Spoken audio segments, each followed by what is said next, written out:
Bienvenue dans Signes d'actu, l'actualité de Nouvelle-Aquitaine en langue des signes. Ce nouveau numéro s'intéresse d'abord au second confinement. Les soignants sont à nouveau en première ligne.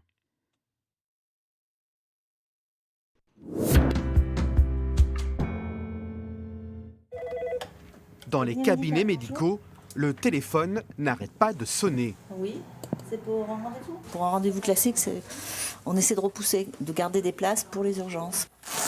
À Limoges, les médecins constatent une hausse du nombre de patients liés à la Covid. Ici, on est passé d'un cas suspect toutes les 2 semaines lors de la première vague à 2 à 3 cas par jour. Le rôle des généralistes dans la crise est encore plus important cette fois. Les hôpitaux vont être débordés, les centres de dépistage aussi, et qu'il va bien falloir qu'on se mette à dépister aussi. C'est le sens de la mise à disposition de tests antigéniques dans les pharmacies et dans nos cabinets médicaux. Et il va falloir qu'on participe à cette prise en charge. Dans les hôpitaux, le rythme s'accélère également.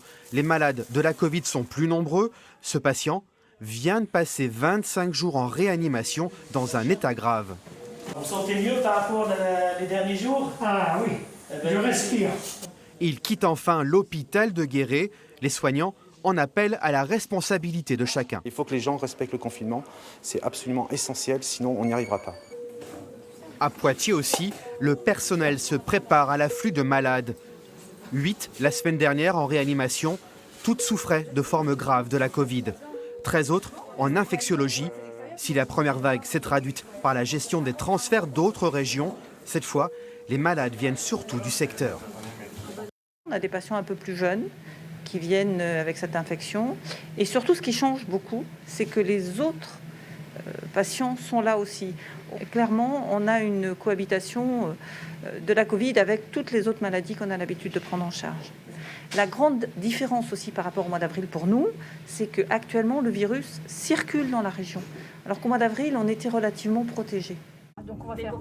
Le CHU de Poitiers dispose pour l'instant de toutes ses capacités d'accueil. À Bordeaux également, dans l'hôpital, les soignants tiennent aussi des cellules de crise quotidiennes. Sur l'évolution des chiffres. Notre but, c'est de faire le tour de l'ensemble des services et de voir où il y a des places, où on peut faire des places, où on peut mettre des patients. C'est exactement ce qu'on fait en chirurgie. La situation pourrait se dégrader dans moins de 15 jours. 13,5% des personnes testées en Nouvelle-Aquitaine sont positives à la Covid-19.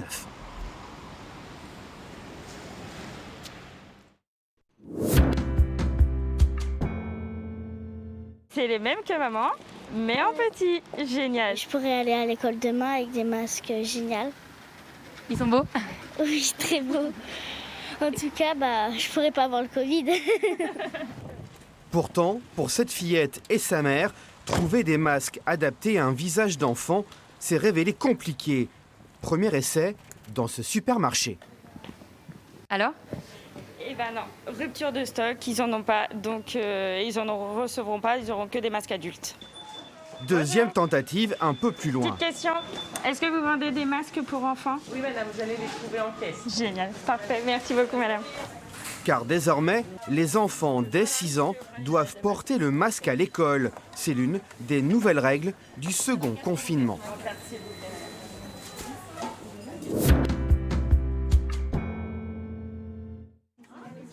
Conséquence du confinement, les commerces non essentiels doivent rester fermés. Beaucoup sont de petits commerçants et ils sont en colère. Car face à eux, les super et hypermarchés restent ouverts et vendent parfois les mêmes articles qu'eux. Les maires, comme ici à Brive, ont lancé un appel au président de la République pour plus d'équité entre petits commerçants et grandes surfaces.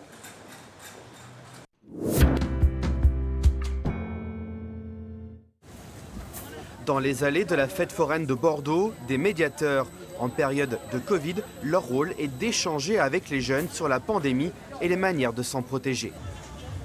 Je trouve ça intéressant que des gens viennent te demander comment se passe la situation aujourd'hui. Selon l'ARS, la jeunesse représente 23% des clusters de la région.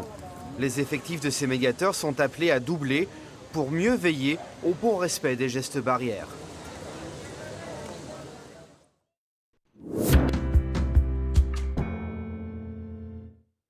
Et si les personnes entendantes apprenaient la langue des signes? Un petit manuel propose d'en découvrir les rudiments. Son approche ludique le destine à toute la famille.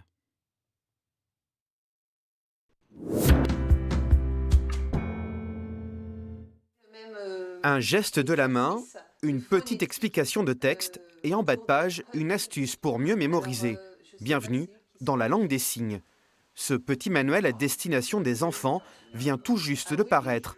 Stéphanie Bioré a conçu les petits personnages. Je comprends.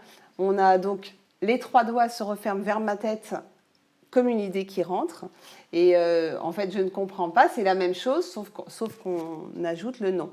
Et bien sûr, l'expression de son visage qui montre aussi voilà, la négation. Ce manuel est le dernier né des éditions du Bonhomme de chemin, une petite maison niortaise spécialisée dans les guides de voyage et les guides de langue pour les enfants. Autour de Stéphanie, Hugues, l'éditeur, et Antoine, formateur en langue des signes. La langue des signes, il faut aussi dédramatiser par rapport à la question du handicap, parce que c'est aussi un de ses freins, c'est-à-dire qu'elle est chargée, et donc ce type d'outil permet aussi un petit peu de décharger un petit peu le fait que la langue des signes, c'est une langue que tout le monde peut pratiquer, et qu'il y a des personnes sourdes qui sont derrière, évidemment, mais qu'on peut entrer en communication avec elles tout autant qu'un japonais ou un coréen. Le manuel vise une approche ludique pour apprendre les rudiments de la langue.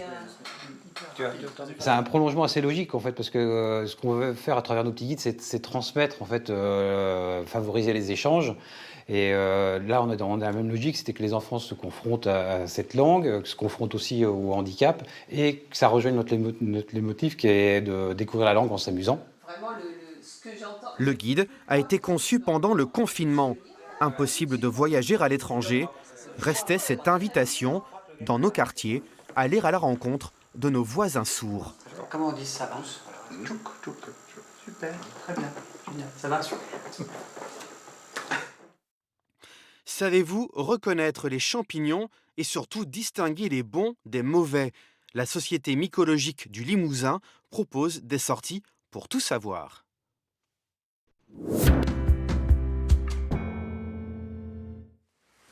Ah mais alors, j'ai la vue sur mes lunettes. Regarde, je vois rien a priori, mais... Certes, le masque accentue la difficulté, mais la vue reste aiguisée et elle est essentielle dans l'exercice d'identification des espèces. Cependant, elle est loin d'être le seul sens sollicité. Ah si, sans la mande amère, voyons, enfin... Tu vas le déboucher? Ouais. Tu sens pas la mande amère?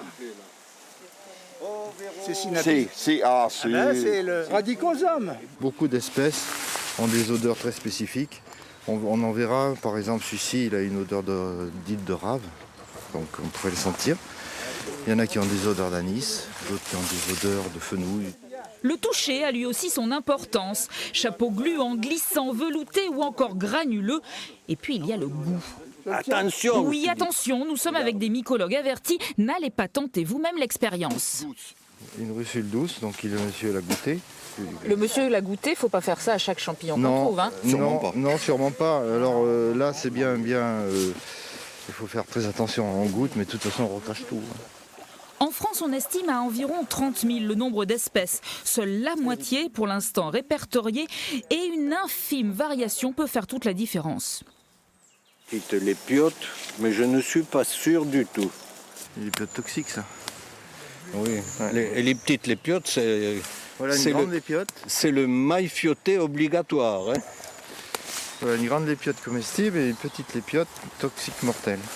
Et Louis, dans tout ça, me direz-vous, eh bien, lors d'une sortie comme celle-ci, entouré d'experts...